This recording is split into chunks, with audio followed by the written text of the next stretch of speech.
Pasar Gaib Gunung Merbabu. Peringatan di kaki gunung. Selamat datang di channel Jejak Hororit. Setiap tempat punya jejak, setiap tragedi punya bayangan. Dan malam ini, kita akan menelusuri kisah nyata yang membuat bulu kuduk merinding.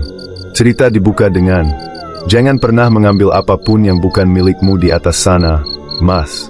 Apalagi kalau ditawari. Suara serak itu masih terngiang jelas di benak Gilang Pratama, bahkan setelah 7 tahun berlalu.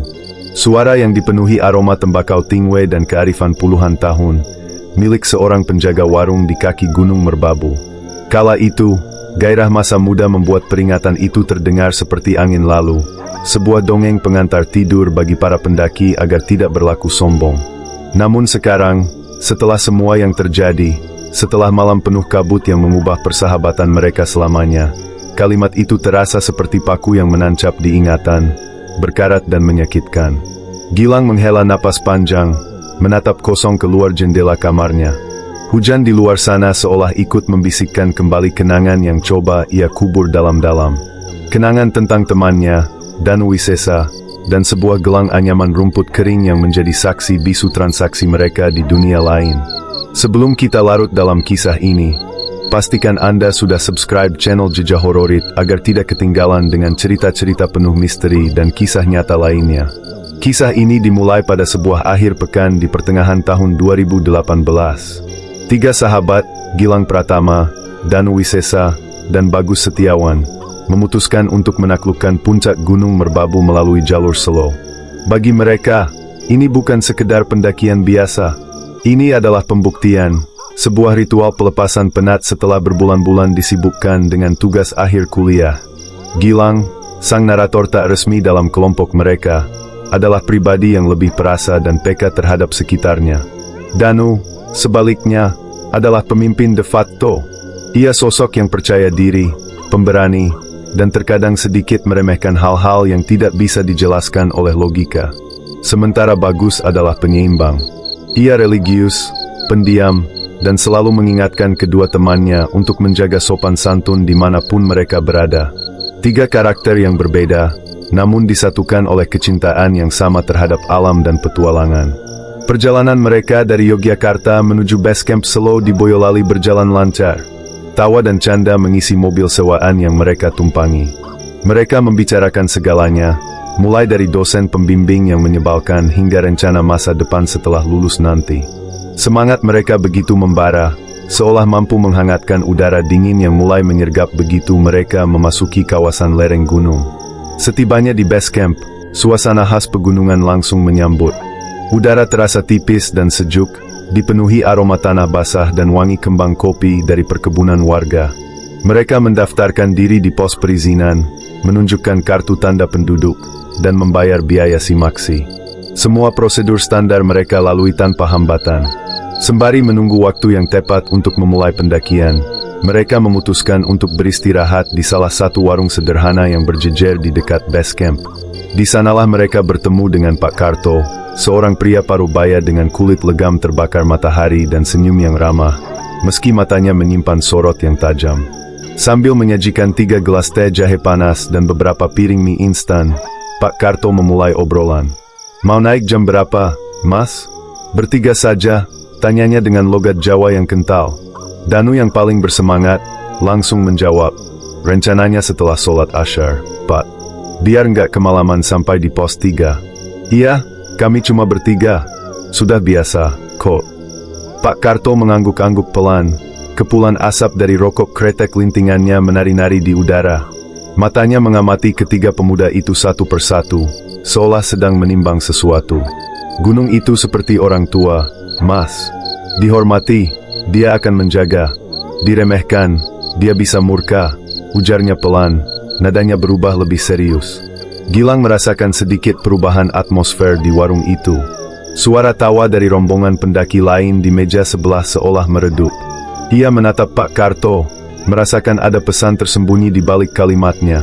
Bagus, seperti biasa, menanggapinya dengan sopan. "Nggih, Pak. Insya Allah kami akan jaga etika. Tidak akan buang sampah sembarangan atau berbuat yang tidak-tidak." Pak Karto tersenyum tipis, namun senyum itu tidak mencapai matanya. Bukan cuma itu, Mas. Lanjutnya, kini suaranya lebih rendah, hampir seperti bisikan. Merbabu ini beda. Di sini ada kehidupan lain. Jaga mulut, jangan sompral. Jaga pikiran, jangan kosong. Terutama kalau nanti lewat Sabana 1, di sekitaran Watu Tulis. Danu tertawa kecil, menganggapnya sebagai cerita mistis biasa. Ah, soal pasar setan itu ya, Pak. Saya sudah sering dengar ceritanya. Katanya suka terdengar suara ramai seperti di pasar, padahal tidak ada siapa-siapa. Pak Karto mengisap rokoknya dalam-dalam sebelum menjawab. Asap tebal ia hembuskan perlahan. Bukan sekedar suara, Mas. Ada yang pernah benar-benar diundang masuk. Mereka yang diundang biasanya yang hatinya lagi kosong, atau yang sombong, merasa paling hebat. Pria tua itu menatap lurus ke arah Danu. Tatapannya seolah menembus pertahanan logika temannya itu. Gilang merasakan bulu kuduknya meremang. Yang paling penting, Pak Karto melanjutkan, menekankan setiap katanya, kalau mendengar suara ramai, atau mencium wangi masakan yang aneh, jangan menoleh ke sumbernya. Terus saja berjalan. Dan yang paling utama, jangan pernah mengambil apapun yang bukan milikmu di atas sana. Apalagi kalau ditawari. Kalaupun terpaksa harus membeli, bayarlah dengan daun atau apa saja yang ada di tanah. Jangan sekali-kali membayarnya dengan uang. Penjelasan panjang itu membuat suasana menjadi hening sejenak. Danu hanya tersenyum miring, sementara Bagus menunduk dalam diam, mungkin merapalkan doa. Gilang sendiri merasa jantungnya berdebar sedikit lebih kencang. Cerita itu terasa lebih nyata saat didengarnya langsung dari penduduk lokal. Terima kasih atas nasihatnya, Pak. Pasti akan kami ingat, kata Gilang, mencoba mencairkan ketegangan. Pak Karto mengangguk, lalu kembali sibuk dengan pekerjaannya, seolah percakapan penting itu tidak pernah terjadi. Namun, peringatan itu sudah tertanam di benak Gilang. Setelah menyelesaikan makan dan beribadah, mereka pun bersiap.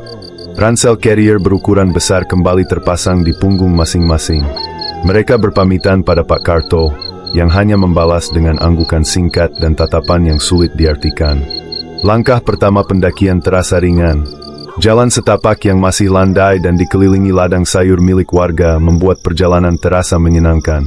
Namun, saat mereka mulai memasuki gerbang hutan pinus, suasana seketika berubah. Cahaya matahari yang tadi terik kini terhalang oleh rimbunnya pepohonan, menciptakan bayang-bayang panjang yang seolah menari-nari di antara batang pohon. Suara serangga hutan dan gesekan daun menjadi musik latar yang mengiringi setiap langkah mereka. Gilang berjalan di posisi paling belakang. Entah kenapa, ia merasa ada sepasang mata yang terus mengawasi mereka dari kedalaman hutan. Perasaan yang aneh dan tidak nyaman.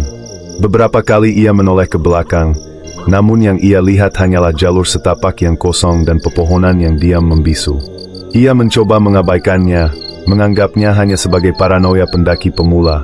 Tapi perasaan itu menolak untuk pergi. Ia menatap kedua temannya yang berjalan tegap di depan. Danu dengan langkahnya yang penuh percaya diri, dan Bagus yang sesekali terlihat menggerakkan bibir, melantunkan doa dalam hati. Di tengah keindahan alam merbabu yang megah, sebuah firasat buruk mulai merayap pelan di dalam hatinya, sedingin kabut yang perlahan turun dari puncak. Bisikan di tengah kabut. Perjalanan dari pos 1 menuju pos 2 terasa lebih berat. Jalur yang tadinya cukup landai kini mulai menanjak curam, memaksa mereka untuk mengatur napas lebih cermat dan mengandalkan kekuatan paha. Hutan pinus perlahan berganti dengan vegetasi yang lebih rapat dan liar. Pohon-pohon besar dengan akar-akar yang mencuat keluar dari tanah seolah menjadi penjaga abadi jalur setapak itu. Gilang, yang masih dihantui perasaan diawasi, mencoba mengalihkan pikirannya dengan fokus pada irama langkah dan deru napasnya. Namun, semakin dalam mereka masuk ke jantung gunung, semakin kuat pula sensasi aneh itu. Udara terasa lebih berat, dan keheningan di sekitar mereka terasa berbeda. Bukan hening yang menenangkan, melainkan hening yang seolah sedang menahan napas, menunggu sesuatu terjadi. Danu, seperti biasa, memimpin di depan dengan langkah mantap. Ia sesekali bersiul atau menyanyikan lagu-lagu rock lawas dengan suara sumbang, seolah ingin menunjukkan bahwa ia sama sekali tidak terpengaruh oleh cerita-cerita mistis Pak Karto. Bagus berada di tengah, tasbih digital melingkar di jari telunjuknya, bibirnya terus bergerak tanpa suara. Ia memilih untuk membentengi diri dengan doa. Gilang, yang berada di paling belakang, merasa terjepit di antara dua kutub yang berbeda. Logika Danu yang keras kepala dan spiritualitas Bagus yang dalam. Ia sendiri tidak tahu harus berpegang pada yang mana. Yang ia tahu hanyalah rasa dingin yang menjalar di punggungnya, yang sama sekali tidak ada hubungannya dengan suhu udara. Saat matahari mulai condong ke barat, fenomena alam yang paling ditakuti pendaki mulai menunjukkan diri. Kabut, awalnya hanya berupa helai-helai tipis yang melayang di antara pepohonan, namun dalam hitungan menit, kabut itu menebal dengan kecepatan yang tidak wajar. Jarak pandang mereka berkurang drastis. Dari yang tadinya bisa melihat punggungan bukit di kejauhan, kini bahkan punggung Danu yang hanya berjarak beberapa meter di depan mulai terlihat samar. Suhu udara turun drastis. Mereka segera berhenti untuk mengenakan jaket dan penutup kepala. Sial, kabutnya tebal sekali, gerutu Danu, suaranya terdengar sedikit teredam. Kita harus lebih rapat, jangan sampai terpisah. Target kita tetap pos 3 sebelum gelap. Mereka melanjutkan perjalanan dengan lebih hati-hati. Kabut pekat itu mengubah segalanya. Pemandangan indah merbabu kini lenyap, digantikan oleh dinding putih yang seolah tak berujung. Suara-suara hutan pun ikut meredup, terbenam dalam keheningan yang aneh. Hanya suara langkah kaki mereka yang beradu dengan tanah lembab dan embusan napas yang terengah-engah yang terdengar. Di tengah kesunyian itulah, Gilang pertama kali mendengarnya. Awalnya sangat sayup, begitu lirih hingga ia mengira itu hanya imajinasinya. Suara alunan gamelan. Bukan gamelan megah seperti di keraton, melainkan gamelan sederhana dengan ritme yang monoton dan mendayu-dayu. Suara itu seolah datang dari segala arah, terbawa oleh kabut. Kalian dengar itu? Bisik Gilang, langkahnya sedikit melambat. Danu berhenti dan menoleh, keningnya berkerut. Dengar apa? Aku tidak dengar apa-apa selain suara angin. Bagus juga berhenti, menajamkan pendengarannya. Ia menggeleng pelan. Aku juga tidak, Lang. Mungkin cuma perasaanmu saja. Gilang terdiam. Mungkinkah ia salah dengar? Tapi suara itu begitu nyata baginya. Ia mencoba fokus, dan benar saja, suara itu masih ada, mengalun lembut di batas pendengarannya. Ia memutuskan untuk diam, tidak ingin dianggap aneh atau penakut oleh teman-temannya, terutama oleh Danu. Namun, suara itu bukan satu-satunya keanehan. Tak lama setelah suara gamelan, mereka mulai mendengar suara lain. Suara orang-orang bercakap-cakap, seperti suara keramaian pasar dari kejauhan. Bergumam, tidak jelas apa yang dibicarakan, namun jelas itu adalah suara puluhan orang. Kali ini, Bagus juga mendengarnya. Ia menepuk pundak Danu. Dan, kamu dengar itu? Tanyanya dengan suara bergetar. Danu berhenti lagi. Kali ini ia terlihat sedikit kesal. Dengar apa lagi? Itu suara rombongan lain mungkin. Suaranya dipantulkan oleh kabut. Bagus menggeleng. Bukan, Dan. Suaranya aneh. Terlalu ramai. Dan sejak tadi kita tidak berpapasan dengan siapapun. Sudahlah, jangan berpikiran macam-macam. Semakin kalian takut, semakin banyak yang kalian dengar. Ayo jalan terus, sergah Danu, mulai berjalan lagi dengan langkah yang dipercepat. Gilang dan Bagus saling berpandangan sebelum akhirnya mengikuti dari belakang. Namun kini, ketegangan di antara mereka begitu terasa. Suara gamelan dan keramaian itu terus terdengar, kadang menguat lalu melemah, seolah sedang mempermainkan mereka. Gilang merasa setiap langkahnya semakin berat. Ia mencengkeram erat tali ranselnya, mencoba membaca doa apapun yang ia hafal. Matanya terus awas memindai sekeliling, menembus kabut tebal yang kini terasa begitu mengancam. Di sebuah kelokan jalur yang cukup curam, tali sepatu Gilang terlepas. Ia terpaksa berhenti sejenak untuk membenarkannya, sementara Danu dan Bagus terus berjalan. Duluan saja, nanti aku menyusul, teriaknya. Samar-samar ia mendengar jawaban Danu, namun suaranya cepat ditelan kabut. Kini ia sendirian, benar-benar sendirian. Hanya beberapa detik, namun rasanya seperti selamanya. Suara keramaian itu tiba-tiba terdengar begitu dekat, seolah sumbernya hanya berada beberapa meter di balik dinding kabut di samping jalur. Gilang bisa mendengar tawa perempuan, teriakan pedagang, bahkan tangis seorang anak kecil. Jantungnya berdebar begitu kencang, seolah ingin melompat keluar dari dadanya. Dengan tangan gemetar, ia selesai mengikat tali sepatunya dan bergegas berdiri. Saat itulah matanya menangkap sesuatu. Di antara pepohonan di sisi kirinya, di dalam kabut yang sedikit menipis, ia melihat sesosok bayangan berdiri diam. Sosok itu tidak terlalu jelas, namun ia bisa melihat bentuknya. Seorang perempuan, mengenakan pakaian tradisional Jawa, kebaya dengan rambut disanggul. Wajahnya tidak terlihat, tertutup kabut. Sosok itu hanya berdiri di sana, diam tak bergerak, seolah sedang menunggunya. Darah Gilang seolah berhenti mengalir. Napasnya tercekat di tenggorokan. Ia tidak bisa berteriak, tidak bisa bergerak. Ia hanya bisa mematung, menatap sosok mengerikan itu. Beberapa detik yang terasa seperti 1 jam, sosok perempuan itu perlahan mengangkat tangannya, seolah sedang melambai, mengundangnya untuk mendekat. Tepat pada saat itu, teriakan Bagus dari kejauhan memecah keheningan. "Gilang, di mana kamu?" Panggilan itu seolah menyadarkan Gilang dari kelumpuhannya. Ia mengerjapkan mata, dan saat ia melihat kembali ke tempat tadi, sosok itu sudah lenyap.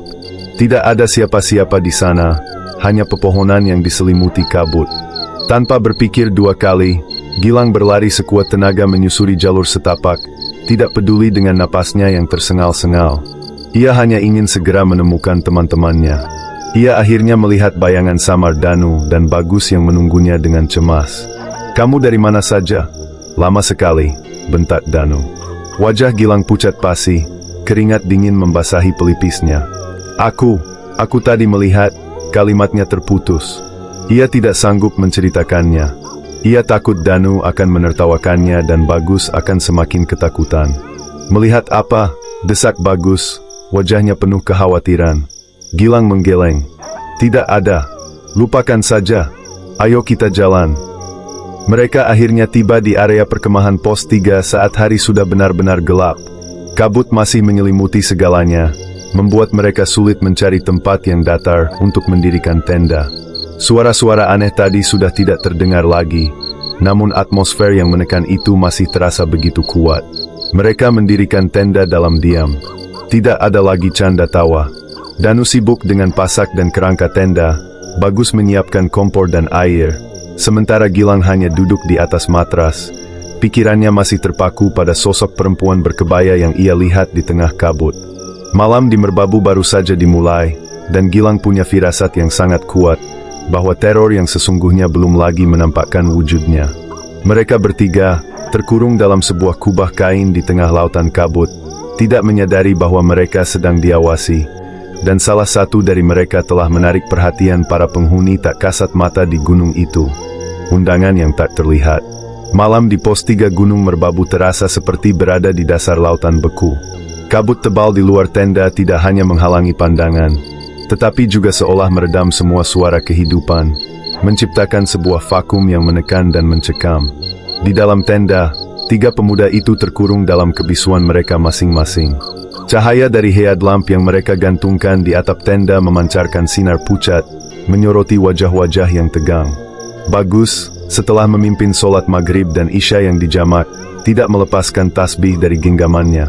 Mulutnya terus berkomat-kamit melantunkan zikir, mencari perlindungan pada kekuatan yang lebih tinggi. Gilang duduk memeluk lututnya, tatapannya kosong menembus dinding tenda. Sosok perempuan berkebaya itu terus menari-nari di pelupuk matanya, sebuah gambaran mengerikan yang menolak untuk pergi. Hanya Danu yang berusaha bersikap seolah semuanya normal. Ia sibuk memasak makan malam, merebus air untuk membuat kopi susu hangat, dan menata logistik mereka. Namun, gerak-geriknya terasa kaku dan dipaksakan. Candaran kasarnya lenyap, siulan sumbangnya tidak terdengar lagi. Ia tahu kedua temannya sedang ketakutan, dan sebagai pemimpin tidak resmi, ia merasa harus menunjukkan ketenangan. Namun, jauh di dalam hatinya, pengalamannya mendengar suara-suara aneh di tengah kabut tadi juga telah menorehkan secuil keraguan pada logikanya yang selama ini kokoh. Ia hanya terlalu gengsi untuk mengakuinya. "Makan dulu," kata Danu, suaranya terdengar serak saat menyodorkan nasi dengan lauk sarden kalengan. "Kita butuh tenaga buat samit atak besok pagi." Tidak ada yang berselera makan. Gilang dan Bagus hanya mengunyah makanan mereka pelan-pelan, tanpa merasakan apapun. Suasana begitu canggung dan berat. Setiap suara kecil dari luar tenda, desir angin, gemerisik dahan, membuat mereka tersentat. Mereka makan dalam diam, hanya ditemani suara sendok yang beradu dengan piring aluminium. Setelah selesai, Danu menuangkan kopi susu ke dalam gelas masing-masing. "Minum ini biar hangat," ujarnya lagi, masih berusaha memecah kebisuan. Mereka meminum kopi itu dalam beberapa tegukan cepat. Efek kafein dan gula sedikit menenangkan saraf mereka yang tegang, namun tidak mampu mengusir hawa dingin yang terasa menusuk hingga ke tulang. Setelah beberapa saat, Danu meletakkan gelasnya dan mulai gelisah. Ia melirik ke arah pintu tenda berulang kali. "Aku kebelet," katanya akhirnya, memecah keheningan. Bagus langsung menatapnya dengan cemas. "Jangan jauh-jauh, Dan. Di luar gelap dan berkabut. Mau ku temani?" tawar Bagus dengan suara pelan. Danu tertawa kecil, tawa yang terdengar hambar dan dipaksakan. "Tidak usah, cuma sebentar, kok. Aku bukan anak kecil. Aku bawa headlamp." Ia mulai memakai sandalnya dan mengambil headlamp miliknya. Gilang, yang sedari tadi diam, tiba-tiba angkat bicara. "Hati-hati, Dan. Perasaanku tidak enak." Peringatan tulus itu justru membuat Danu sedikit tersinggung. Ia merasa teman-temannya menganggapnya penakut. "Sudah, kalian tenang saja di sini. Paling hanya 5 meter dari tenda. Aku pergi sebentar." Dengan itu, Danu membuka resleting tenda. Hembusan udara dingin yang basah langsung menerobos masuk, membawa serta aroma tanah dan dedaunan yang lapuk. Sesaat siluet tubuhnya terlihat di pintu tenda, sebelum ia melangkah keluar dan menutupnya kembali. Seketika, Gilang dan Bagus merasa ditinggalkan dalam kesunyian yang absolut. Dari dalam, mereka bisa melihat sorot cahaya headlamp Danu yang menari-nari menembus dinding tenda, lalu perlahan menjauh dan meredup, hingga akhirnya lenyap di telan pekatnya kabut. Waktu seolah berjalan begitu lambat. 1 menit, 2 menit, 5 menit. Gilang melirik jam tangannya. Sudah hampir 10 menit Danu berada di luar. Perasaan tidak enak di hatinya semakin menjadi-jadi. "Danu lama sekali," bisik Bagus, suaranya terdengar bergetar. Tasbih di tangannya berputar lebih cepat. Gilang mengangguk, jantungnya mulai berdebar kencang. Ia mencoba menenangkan dirinya sendiri, berpikir mungkin Danu kesulitan mencari tempat yang pas atau ada masalah lain. Tapi 10 menit untuk buang air kecil terasa terlalu lama. "Dan!" Gilang memberanikan diri memanggil. Suaranya sedikit lebih keras. Tidak ada jawaban. Hanya suara angin yang mendesau pelan. "Danu!" Kali ini Bagus yang berteriak. Suaranya syarat dengan kepanikan. Keheningan pekat di luar sana menelan teriakan mereka mentah-mentah. Tidak ada sahutan, tidak ada gema, seolah mereka berteriak ke dalam sebuah ruangan kedap suara. Panik mulai menjalari keduanya.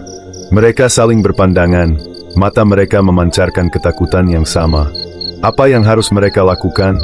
Keluar mencarinya di tengah kabut buta seperti ini sama saja bunuh diri. Mereka bisa dengan mudah tersesat dan terpisah. Tapi membiarkan Danu sendirian di luar sana juga bukan pilihan. Tepat ketika Gilang hendak membuka resleting tenda untuk nekat mencari, terdengar suara gemerisik pelan dari luar. Lalu, resleting tenda mereka terbuka perlahan dari luar. Sosok Danu muncul di ambang pintu, membungkuk untuk masuk. Gilang dan Bagus menghela napas lega, namun kelegaan itu hanya berlangsung sesaat. Ada yang aneh dengan Danu. Wajahnya pucat pasi seperti kertas, matanya menatap kosong ke depan, dan seluruh tubuhnya menggigil hebat, padahal ia masih mengenakan jaket tebalnya. Ia masuk ke dalam tenda tanpa mengucapkan sepatah kata pun dan langsung duduk di sudut, memeluk tubuhnya sendiri. "Kamu dari mana saja, Dan?" "Kami panggil-panggil." "Kok tidak menyahut?" tanya Bagus cemas. Danu menoleh pelan, tatapannya butuh beberapa detik untuk fokus. Aku hanya sedikit menjauh. Kabutnya membuatku bingung. Rasanya seperti berputar-putar di tempat yang sama. Jawabnya dengan suara pelan dan bergetar, tidak seperti suara Danu yang biasanya penuh percaya diri. Gilang memperhatikan ada yang aneh dengan tangan kanan temannya itu. Tangannya terkepal erat, seolah sedang menyembunyikan sesuatu. "Apa yang kamu pegang itu, Dan?" tanya Gilang, menunjuk ke arah kepalan tangan Danu. Danu menunduk, melihat tangannya sendiri seolah baru menyadarinya. Perlahan, dengan gerak yang kaku, ia membuka kepalan tangannya. Di atas telapak tangannya yang kotor oleh tanah, tergeletak sebuah benda yang membuat darah Gilang dan Bagus serasa membeku. Sebuah bunga Kamboja. Bukan bunga yang layu, melainkan bunga yang masih segar sempurna. Kelopaknya berwarna putih bersih dengan semburat kuning di bagian tengahnya, menebarkan aroma wangi yang aneh dan menusuk di dalam tenda yang sempit. Bunga Kamboja di ketinggian lebih dari 2.500 meter di atas permukaan laut. Itu adalah sebuah kemustahilan. Dari mana kamu dapat bunga itu? Desis Bagus, wajahnya memucat. Danu menatap bunga itu dengan ekspresi bingung dan takut. Ia menggelengkan kepalanya dengan cepat. Aku tidak tahu. Aku tidak merasa mengambil bunga apapun. Tiba-tiba, benda ini sudah ada di tanganku. Jawabnya, suaranya nyaris seperti rintihan. Logika Danu yang kokoh kini telah hancur berkeping-keping. Wajahnya menunjukkan teror murni. Ia melemparkan bunga itu ke lantai tenda seolah benda itu adalah bara api. Tanpa berkata apa-apa lagi, ia merangkak masuk ke dalam kantung tidurnya, menarik resletingnya hingga ke leher, dan membalikkan badan memunggungi mereka. Tubuhnya masih bergetar hebat. Tundangan tak terlihat itu kini telah dijawab. Sebuah transaksi gaib telah terjadi tanpa ia sadari. Dan bunga Kamboja itu adalah bukti penerimaannya, sebuah tanda mata dari dunia lain yang kini telah mengulurkan tangannya pada salah satu dari mereka. Transaksi di pasar setan. Keheningan yang mengikuti kembalinya Danu ke dalam tenda jauh lebih menakutkan daripada suara-suara aneh yang mereka dengar sebelumnya. Bunga Kamboja yang tergeletak di lantai tenda seolah menjadi pusat gravitasi dari semua ketakutan mereka. Wanginya yang manis terasa menyesakkan. Sebuah aroma kematian di tengah dinginnya udara gunung. Gilang dan Bagus hanya bisa terduduk diam, membeku, sementara di sudut tenda, kantung tidur yang membungkus Danu bergetar hebat. Getaran itu tidak normal, bukan sekedar menggigil karena kedinginan. Itu adalah getaran kejang yang menandakan ada sesuatu yang sangat salah. Bagus, dengan tangan gemetar, meraih bunga itu menggunakan selembar tisu dan dengan hati-hati memasukkannya ke dalam kantung plastik kecil, lalu menyimpannya di sudut tenda yang jauh, seolah mengkarantina sebuah wabah. Malam semakin larut. Di luar, kabut masih mendekap erat, menciptakan isolasi total. Suhu di dalam tenda terasa semakin dingin, seolah panas tubuh mereka tersedot keluar. Getaran tubuh Danu semakin menjadi-jadi. Gilang memberanikan diri mendekat dan menyentuh dahi temannya yang tidak tertutup kantung tidur. Panasnya luar biasa, seperti menyentuh bara api. Danu demam tinggi. Bagus, kita harus melakukan sesuatu. Badannya panas sekali. Bisik Gilang panik. Bagus segera mengambil kompres dari kotak P3K mereka, membasahinya dengan sisa air minum, dan meletakkannya di dahi Danu. Namun, usaha itu sia-sia. Demamnya sama sekali tidak turun. Tepat saat tengah malam, Danu mulai mengigau. Awalnya hanya gumaman tidak jelas, erangan-erangan kesakitan. Namun perlahan, gumaman itu mulai membentuk kata-kata, lalu kalimat-kalimat yang terputus-putus. Kalimat yang membuat darah Gilang dan Bagus membeku di pembuluhnya. Ramai sekali di sini, gumam Danu. Matanya terpejam rapat namun bola matanya bergerak-gerak gelisah di baliknya. Jangan dorong-dorong. Sesat, Gilang dan Bagus saling berpandangan ngeri. Mereka tahu Danu tidak sedang bermimpi biasa. Ia sedang menceritakan kembali pengalamannya saat tersesat di luar tenda tadi. Ia sedang menggambarkan tempat yang telah mengundangnya. Sate, wanginya enak sekali. Ibu, beli satenya 1 porsi. Lanjut igauannya, kini dengan nada yang lebih jelas. Kenapa lampunya aneh? Bukan listrik, dari bambu, panas. Keringat dingin mulai membanjiri pelipis Gilang. Ia bisa membayangkannya dengan jelas. Sebuah pasar malam di tengah hutan, diterangi oleh obor-obor bambu, dipenuhi oleh kerumunan yang berdesak-desakan, dan aroma masakan tradisional yang menggoda. Sebuah gambaran yang persis seperti yang dideskripsikan oleh cerita-cerita tentang pasar setan. Musiknya, jangan berhenti, terus mainkan, rintih Danu. Gamelannya indah sekali. Bagus tidak berhenti merapalkan ayat-ayat suci di samping telinga Danu, berharap bisa menyadarkannya. Namun Danu seolah berada di dimensi lain, sama sekali tidak terpengaruh. Igauannya berlanjut, semakin detail dan semakin mengerikan. Perempuan itu, cantik sekali, Pakai baju hijau, dia tersenyum padaku, dia memberiku bunga. DG. Jantung Gilang serasa berhenti berdetak. Bunga. Jadi benar, bunga Kamboja itu adalah pemberian dari salah satu penghuni pasar gaib itu.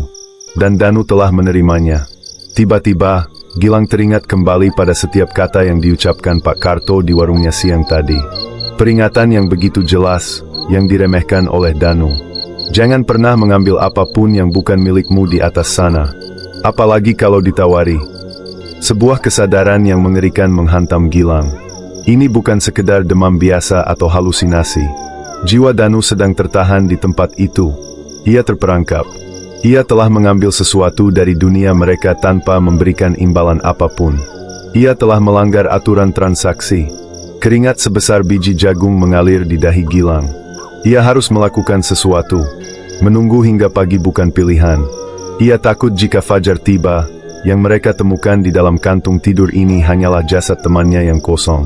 Lalu ia teringat bagian lain dari peringatan Pak Karto. Kalaupun terpaksa harus membeli, bayarlah dengan daun atau apa saja yang ada di tanah. Membayar, itu kuncinya. Mereka harus membayar bunga Kamboja itu.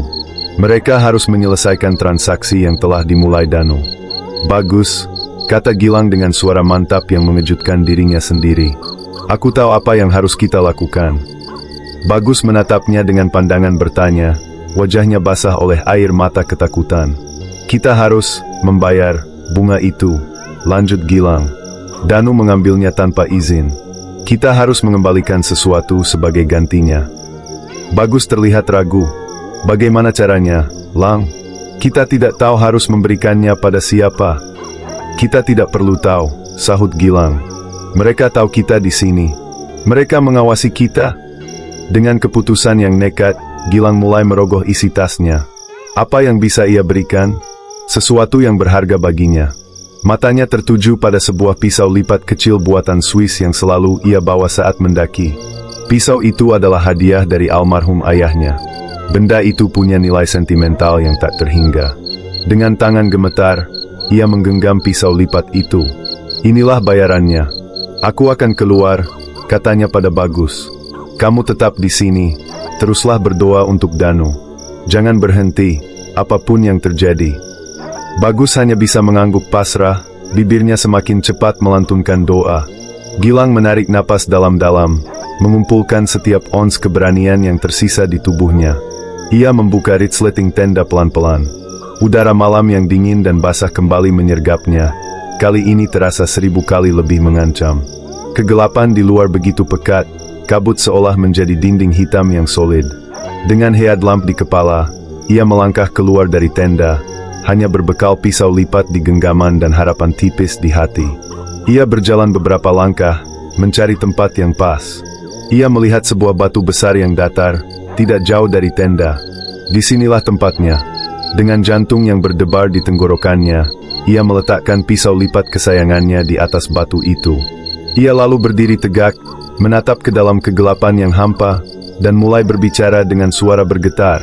Saya tidak tahu siapa kalian, entitas penjaga gunung ini, atau siapapun yang telah bertemu dengan teman saya.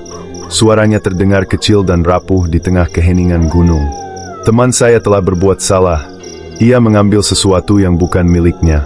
Ia tidak tahu aturannya. Saya mohon maaf atas kelancangannya. Ia berhenti sejenak, menelan ludah. Sebagai gantinya, terimalah ini. Ia menunjuk ke arah pisau lipat di atas batu. Ini adalah barang berharga milik saya. Saya memberikannya sebagai tebusan. Sebagai bayaran atas bunga yang ia ambil. Saya mohon, bebaskan teman saya. Kembalikan dia pada kami. Setelah mengucapkan kalimat terakhir, suasana hening seketika. Selama beberapa detik, tidak ada yang terjadi. Gilang menahan napas, menunggu. Tiba-tiba, sebuah hembusan angin yang sangat dingin dan kuat datang dari arah yang tidak jelas. Menerpa tubuhnya dan membuat api kecil di kompor mereka yang masih menyala di teras tenda langsung padam. Pintu tenda mengepak dengan keras. Angin itu terasa ganjil, kering, dan membawa aroma aneh, seperti bau kemenyan dan bunga melati yang terbakar. Hembusan itu hanya berlangsung sesaat, lalu segalanya kembali hening seperti semula. Namun, Gilang merasakan perubahan. Udara di sekitarnya tidak lagi terasa berat dan menekan. Atmosfer yang mencekam itu seolah telah terangkat. Dengan perasaan campur aduk, ia bergegas kembali masuk ke dalam tenda. Pemandangan pertama yang ia lihat adalah Bagus yang menatapnya dengan mata terbelalak, lalu menunjuk ke arah Danu. Gilang mengikuti arah pandangannya. Getaran di tubuh Danu telah berhenti total. Higauannya juga telah reda. Napasnya kini terdengar teratur dan dalam. Ia tertidur pulas, tidur yang normal dan damai. Gilang mendekat dan menyentuh dahi temannya. Panasnya telah turun. Krisis telah berlalu. Transaksi telah selesai. Jejak yang tertinggal. Gilang dan Bagus tidak tidur sama sekali malam itu. Mereka berjaga di sisi Danu, memastikan temannya itu benar-benar telah terlepas dari cengkeraman demam misteriusnya. Mereka duduk dalam keheningan yang tegang, hanya ditemani suara napas Danu yang teratur dan desau angin di luar yang kini terdengar normal, tidak lagi membawa bisikan-bisikan mengerikan. Saat garis fajar pertama mulai mewarnai langit timur dengan semburat jingga dan ungu, sebuah keajaiban kecil terjadi. Kabut tebal yang telah mengurung mereka semalaman perlahan-lahan sirna, ditarik oleh sang fajar, menyingkapkan pemandangan yang luar biasa indah. Puncak Merapi berdiri gagah di kejauhan, diselimuti lautan awan yang lembut. Langit bersih dan biru, keindahan alam yang ironis, kontras dengan teror yang baru saja mereka lalui. Seiring dengan terbitnya matahari, Danu pun terbangun. Ia menyerang pelan, memegangi kepalanya yang terasa pening. Hal pertama yang ia lihat adalah wajah cemas kedua sahabatnya yang menatapnya lekat-lekat. "Kepalaku, pusing sekali," keluhnya, suaranya serak. "Semalam aku kenapa? Rasanya seperti habis sakit parah." Gilang dan Bagus saling berpandangan. Mereka harus menceritakannya, tapi mulai dari mana? "Kamu demam tinggi sekali, Dan," jawab Bagus pelan. "Kamu terus mengigau." Danu berusaha duduk, menyandarkan tubuhnya yang lemas di dinding tenda. "Mengigau? Mengigau apa? Aku hanya ingat merasa sangat kedinginan, lalu, mimpi aneh. Mimpi tentang pasar yang sangat ramai, tapi aku tidak bisa mengingat detailnya." Amnesia. Danu tidak mengingatnya.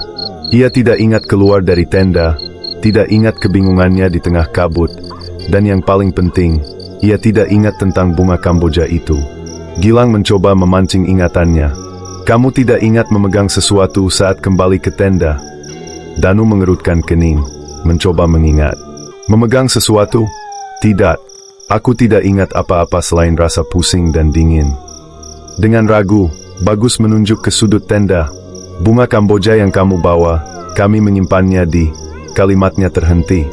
Kantung plastik kecil yang ia gunakan untuk menyimpan bunga itu masih ada di sana, tapi isinya kosong. Bunganya telah lenyap.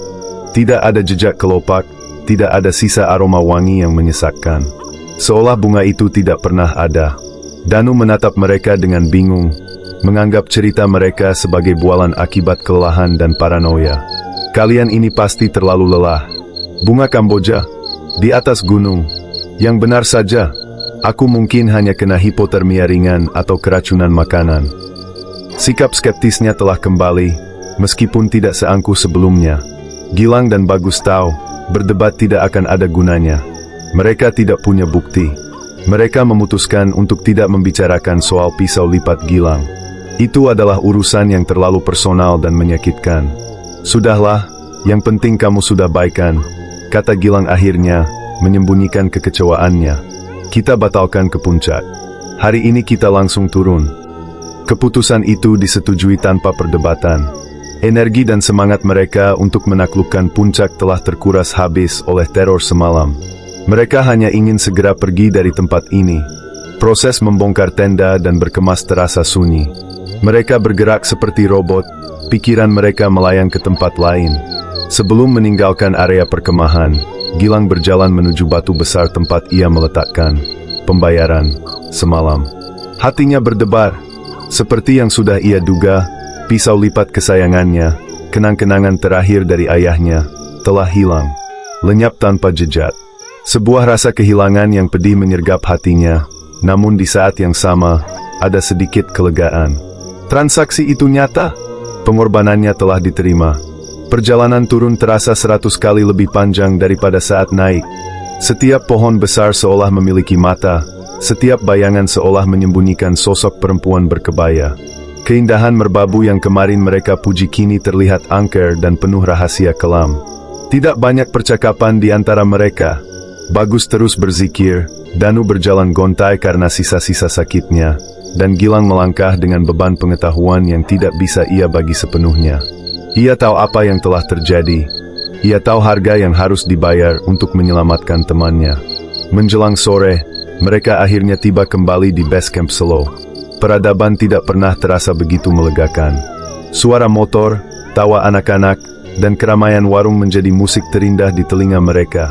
Saat mereka sedang beristirahat dan membersihkan diri, Pak Karto keluar dari warungnya, seolah sudah tahu kedatangan mereka.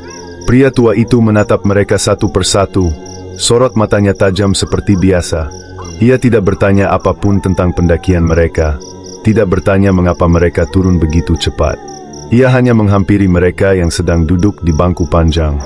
"Syukurlah sudah kembali dengan selamat, Mas," ujarnya pelan. Hanya itu. Namun, dari nada bicaranya, Gilang tahu bahwa Pak Karto mengerti. Ia tahu mereka telah bertemu dengan kehidupan lain yang pernah ia ceritakan. Pak Karto kemudian menyodorkan 3 gelas teh jahe panas. "Minumlah, untuk menghangatkan badan dan menenangkan jiwa."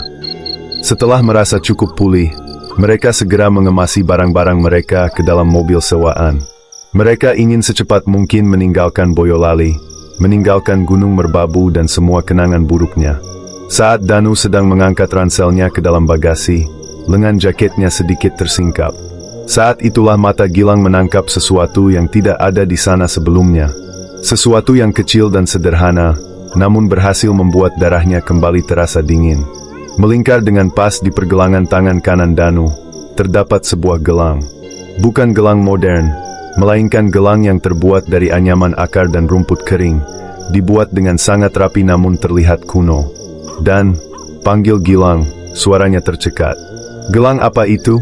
Sejak kapan kamu memakainya?" Danu berhenti dan menatap pergelangan tangannya. Ekspresi kebingungan total langsung terlukis di wajahnya. Ia menyentuh gelang itu, merabanya, seolah itu adalah benda asing. Aku tidak tahu," jawabnya jujur. "Aku tidak pernah punya gelang seperti ini. Mungkin ada yang memberikannya." Ia mencoba melepaskan gelang itu, menariknya dengan kuat. Tapi anyamannya begitu kencang dan simpulnya begitu aneh, seolah tidak memiliki ujung. Gelang itu menolak untuk dilepaskan. Danu menatap kedua temannya dengan pandangan bertanya, namun yang ia lihat hanyalah wajah pucat pasi Gilang dan Bagus. Mereka bertiga kini mengerti. Gilang telah membayar hutang Danu dengan pisau lipatnya, menyelamatkan jiwanya agar bisa kembali.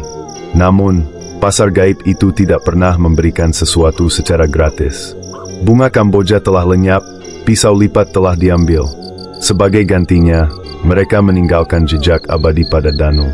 Sebuah tanda mata, sebuah souvenir, sebuah pengingat bahwa ia pernah menjadi tamu di dunia mereka. Danu mungkin tidak akan pernah mengingatnya, namun gelang anyaman rumput itu akan selamanya melingkar di pergelangan tangannya. Sebuah segel tak terlihat dari transaksi yang pernah ia lakukan di pasar gaib Gunung Merbabu. Terima kasih sudah menyimak. Terus ikuti Jejak Hororit untuk mendapatkan kisah nyata penuh misteri dan inspirasi. Jangan lupa subscribe,